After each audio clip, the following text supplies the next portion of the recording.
Ministrul Energiei dă asigurări că România are suficiente stocuri de gaze pentru a face față gerului din aceste zile și, de asemenea, nici în cazul energiei electrice nu vor fi probleme, a anunțat Bogdan Ivan, după ce săptămâna trecută au fost organizate 2 comandamente pentru reconectarea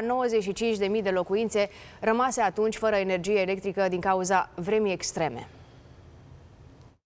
În momentul de față pot să vă spun că suntem la 3 comandament pe această temă. Săptămâna trecută am avut alte 2 comandamente pentru a găsi soluții prin care să reconectăm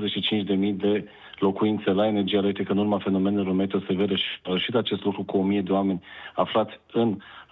muncă 24 de ore din 24, 7 zile din 7. Am anticipat faptul că o să avem 3 zile de ger până miercuri. Încă de săptămâna trecută și am făcut un grafic împreună cu furnizorii de gaze naturale pentru a ne asigura că România are suficiente gaze la nivel național și nu avem niciun fel de problemă pe alimentarea cu gaze și energie electrică.